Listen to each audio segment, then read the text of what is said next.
Et bienvenue une nouvelle fois sur l'espace dédié au site mécaniqueuniverselle.net, le site qui essaie de démontrer que l'humanité a un sens, donc nous-mêmes, les êtres humains, ont un sens. Tout être humain qui apparaît sur cette planète travaille à ce sens de l'évolution de l'humanité vers son ultime perfection.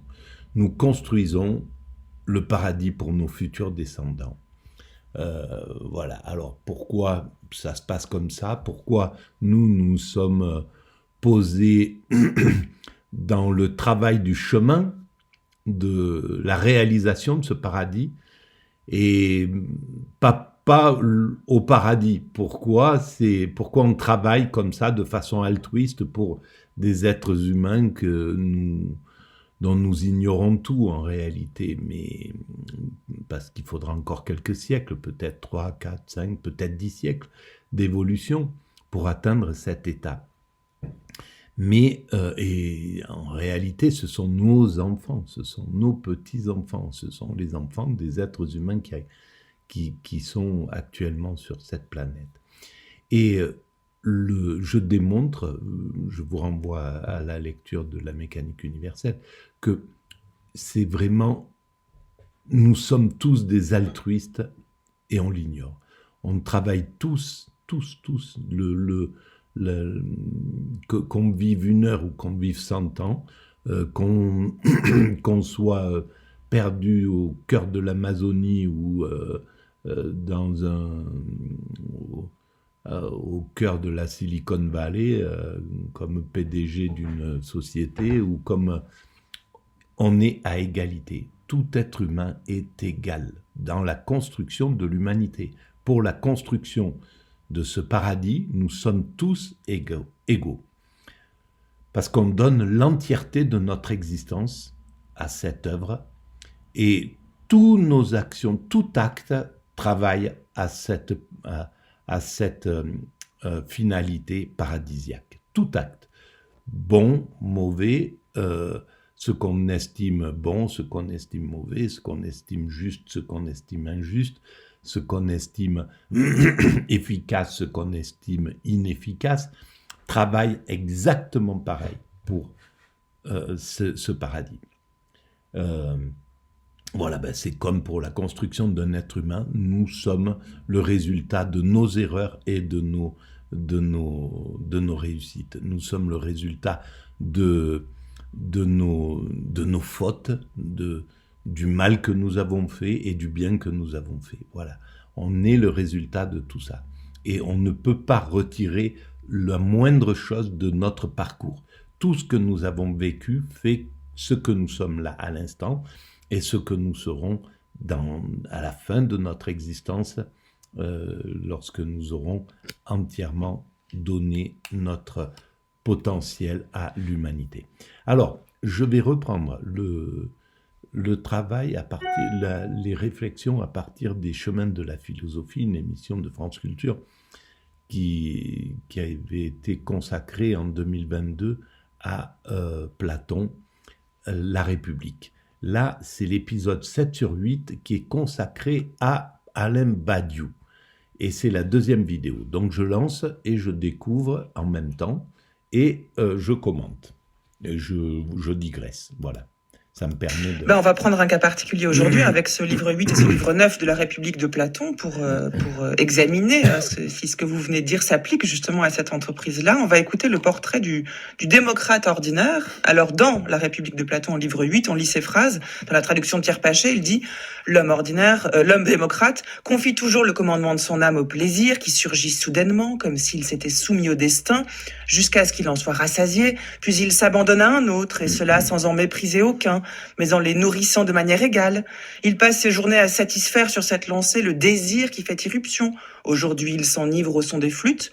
Demain, il se contente de boire... » Voilà, alors, donc, justement, pour revenir à l'émission précédente, pas avant Alain Badiou, c'était Monique Cantos-Perber qui parlait de l'importance du désir dans la philosophie de Platon. Et là, justement, on voit à quel point il critique aussi le désir. le fait de le privilégier, peut-être. De boire de l'eau et se laisser maigrir. Un jour, il s'entraîne au gymnase, le lendemain, il est lascif et indifférent à tout, et parfois, on le voit même donner son temps à ce qu'il croit être la philosophie. Voici votre traduction, Alain Badiou, de ce portrait de l'homme démocrate. La séduction marchande et monétaire a le pouvoir de vider un sujet de ses vertus et de le laisser nu et solitaire. Le sujet, ainsi purifié, est ensuite rempli à ras-bord d'insolence futile, d'anarchie autoritaire, de prodigalité avare, d'impudence médiocre. Toutes ces magnifiques dispositions s'avancent, la couronne sur la tête, au milieu d'un cortège infernal, où les derniers tubes des radios sont vociférés sur fond de basses qui font boum, boum, boum, comme si la terre tremblait devant un tel vacarme. Les noms changent les choses. Le mépris de tout ce qui n'est pas votre petite personne s'appelle autonomie du sujet humain. Être débarrassé de tout principe concernant la vie collective s'appelle liberté individuelle. Le carriérisme le plus sauvage prend le doux nom de réussite sociale. Se soucier tant soit peu des esclaves, des ouvriers, des petits employés, des paysans pauvres est stigmatisé sous le nom de populisme. Vanter les inégalités monstrueuses, la concurrence de tous contre tous et la répression policière des plus démunis s'appelle courage de partir des réalités. À cette école, évidemment, un jeune passe vite du monde des désirs nécessaires, trop étroit sans doute, dans lequel il a été élevé, à celui enivrant des désirs inutiles, pour la satisfaction desquels il est prêt à sacrifier toutes les vérités universelles conquises par la pensée humaine depuis l'aube des temps. Alors, on voit à quel point, là, dans cet extrait, c'est à charge. Et c'est peut-être ce qui... Alors, je ne sais pas, je n'ai pas lu la traduction par Badiou de La République. Et c'est peut-être ce qui manquera... c'est-à-dire la compréhension de ce moment que nous vivons et que Badiou critique. Il y a un sens. On ne va pas le justifier, mais on va en comprendre le sens. C'est important, je pense, en tant que philosophe, de voir l'importance de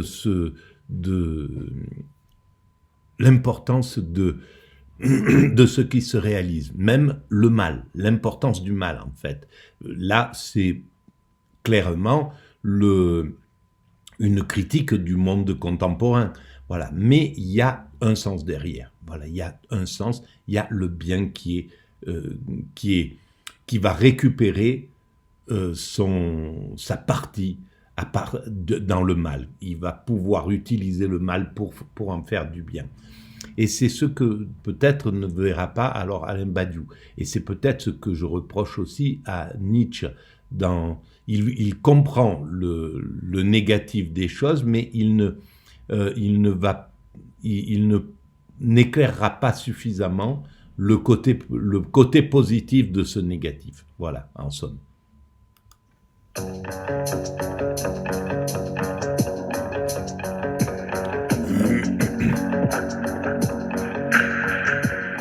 France Culture, les chemins de la philosophie.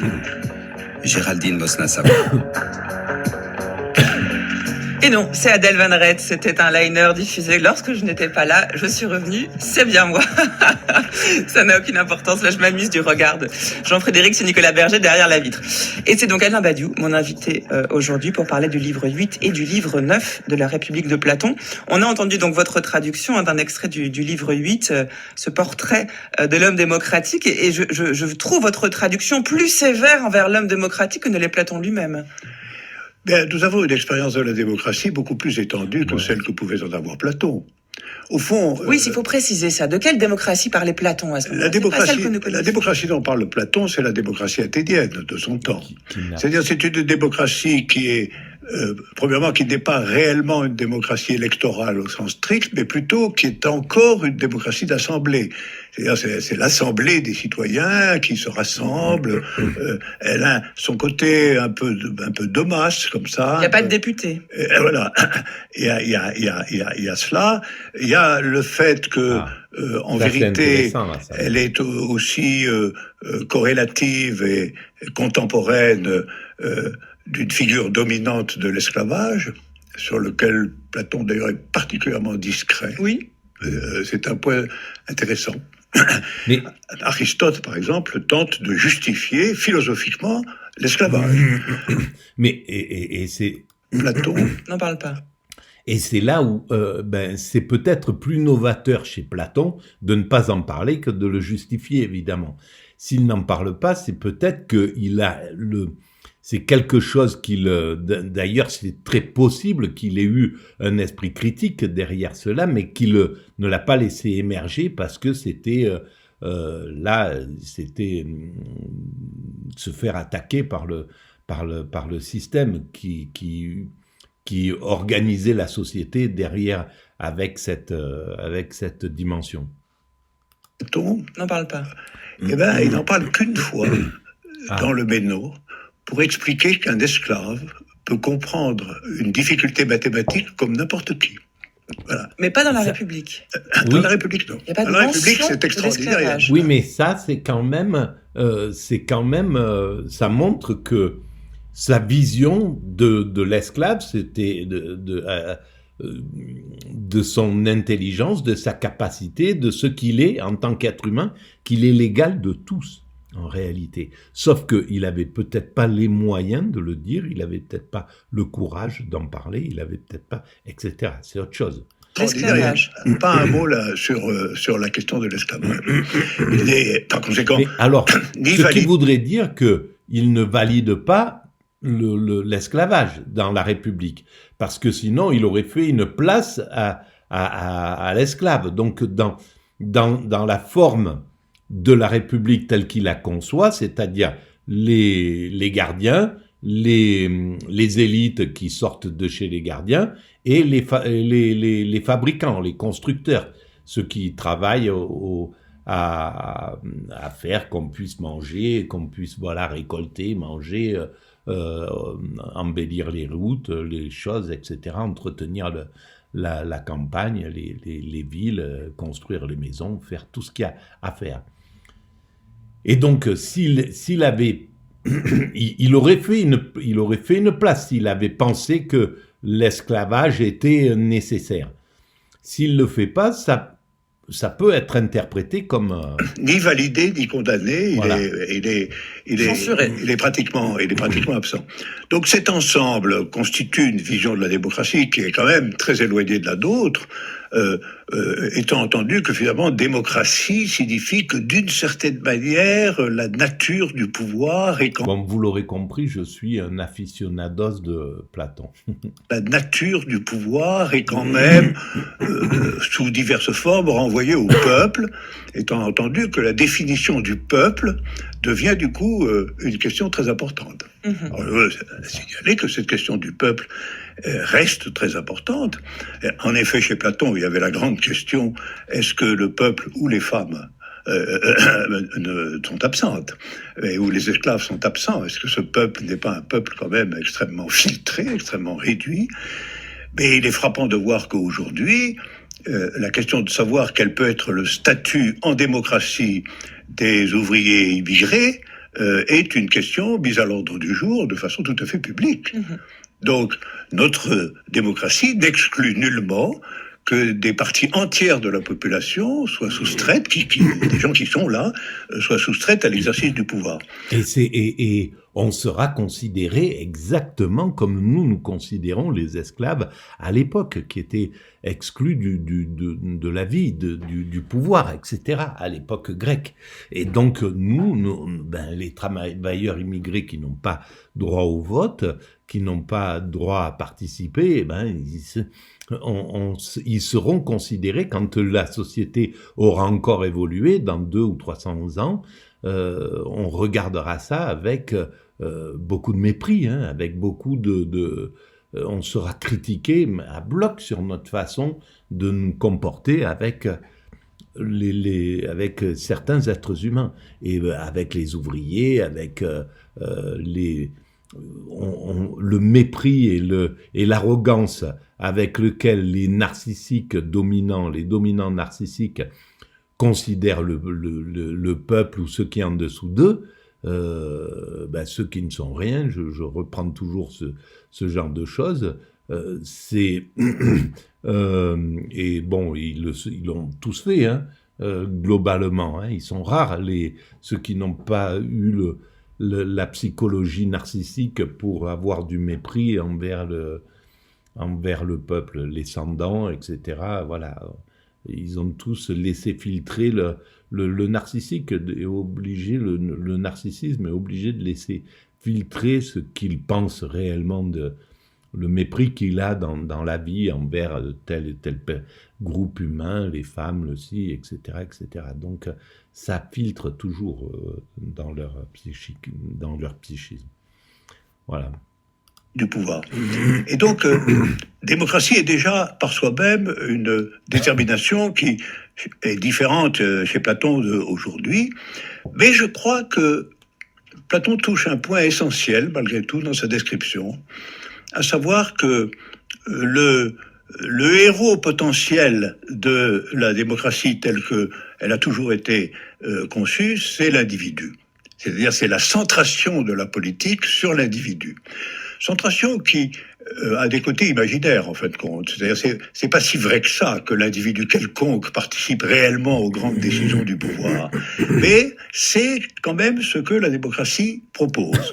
Et je dirais que de ce point de vue, surtout la démocratie moderne est la politique appropriée à une certaine figure de l'individualisme, individualisme qui, au fond, est un individualisme concurrentiel, acceptable et repérable dans notre société, comme à certains égards il était repérable du temps de Platon. Ça. Alors, on voit bien qu'on va vers quelque chose justement pour pallier vers tout ça.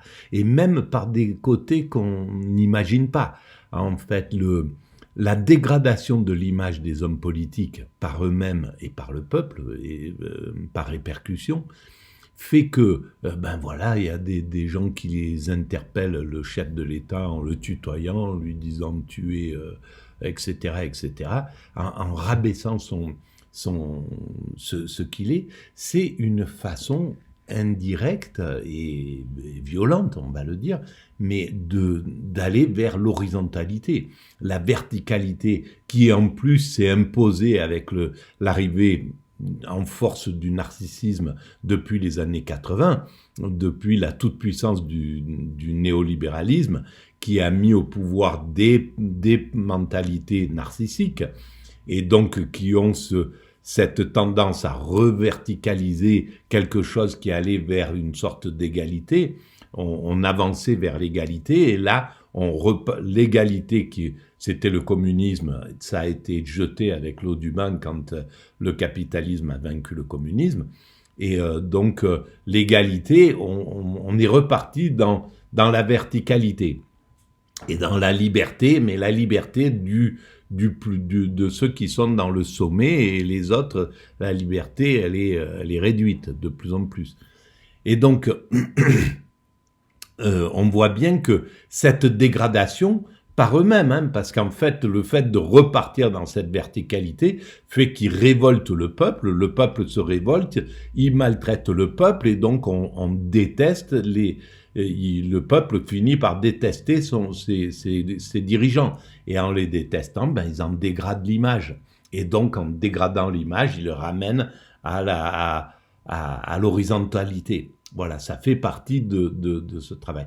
Et cette verticalité, elle sera pareil, mal comprise, comme nous on comprend mal l'aristocratie, comme nous on juge mal l'aristocratie, des rois qui étaient de sang et qui pouvaient se permettre ce qu'ils voulaient, qui pouvaient, qui avaient le droit de tout sur leur sujet. On regarde ça avec effarement. Et ça sera pareil quand ils nous regarderont, et qu'ils verront quand le futur nous regardera, et regardera cette verticalité dans laquelle nous sommes, parce qu'ils auront atteint un fonctionnement égalitaire où le chef d'État, il sera comme ce que préconise, comme ce que montrent comme exemple les Scandinaves, c'est-à-dire quelqu'un qui est ordinaire, voilà, et celui qui s'est dit un chef d'État ordinaire, il n'a pas vécu en tant qu'ordinaire. Parce que s'il avait vécu en tant qu'ordinaire, il prenait le taxi, il prenait le métro, il disait on écarte tout ça, je vis dans, on enlève tous ces mécanismes-là qui sont autour des hommes d'État pour revenir à quelque chose d'horizontal.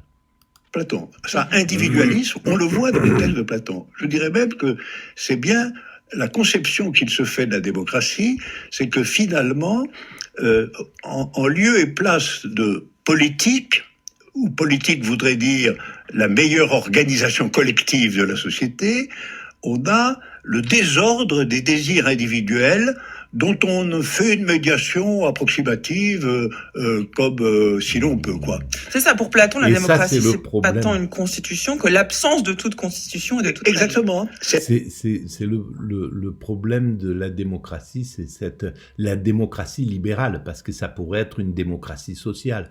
La démocratie libérale, c'est l'individualisme qui est maître. Et là, ça pose un problème, parce que le bien commun et passe derrière l'individu. Et on le voit bien, depuis 40 ans, c'est ça, c'est voilà, la décomplexion, le fait d'être décomplexé devant sa domination, la richesse, etc.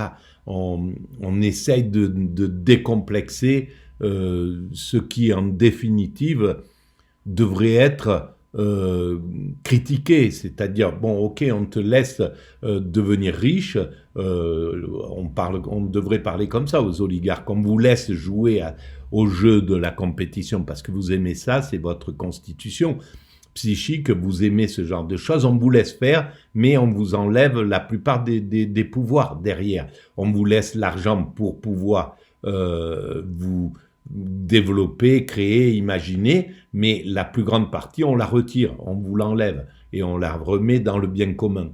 Voilà. Et on vous laisse juste de quoi jouer et continuer à faire votre constitution et de toute Exactement. C'est l'absence de toute règle collective significative au profit, au fond, des passions individuelles qui se combinent en réalité de façon qu'à un moment donné, telle passion peut être dominante par rapport à telle autre, mais qui, en fin de compte, ne constitue aucune détermination collective réellement définie, clairement définie. Alors, est-ce que le résultat pourrait ressembler à ça ? Ça, c'est un peu le problème, et je pense que je vais arrêter là, d'ailleurs. Oh oui, on va arrêter là. Le problème, c'est ça, c'est qu'on passe voilà, dans les années 70, ce qui était intéressant, c'était les loisirs, c'était etc., etc. Maintenant, on est passé dans l'entrepreneuriat, etc. Donc, chaque fois, on change de passion, mais la base qui serait le bien commun, qui devrait être au-devant de tout, et puis le reste en dessous, pour l'individualisme, ce qu'aime l'individu, ce que recherche l'individu, on lui permet de le prendre, mais avec la notion fondamentale de bien commun, la notion fondamentale de ce qui fait humanité. Et c'est ce qu'on a enlevé là au monde, parce que d'ailleurs ces milliardaires parlent toujours enfin l'élite, du fait que les impôts c'est négatif. Enfin voilà, ils arrivent, au lieu de donner au peuple et à l'ensemble de ceux qui constituent la société la nation. Cette nation est constituée de tout cet ensemble des oligarques, du prolétariat, des gardiens, etc., etc., de leur donner le sens de leurs impôts. Pourquoi c'est important qu'il y ait les impôts? Et de leur donner le goût de payer plus d'impôts pour pouvoir embellir la nation, pour pouvoir faire, eh ben, on laisse les oligarques laisser passer comme valeur dans le peuple, le fait qu'on paye trop d'impôts, etc. C'est ça qui est valorisé en réalité. Et donc, parce que ça arrange surtout les oligarques, ça arrange surtout les riches en fait de pas payer, de payer moins d'impôts. Le peuple, il en paye déjà moins par nature. Donc le peuple, lui, c'est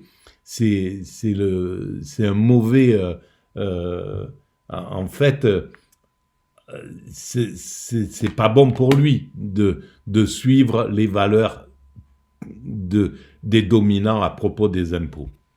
Par exemple, voilà, ça c'est le bien commun qui passe derrière le bien individuel.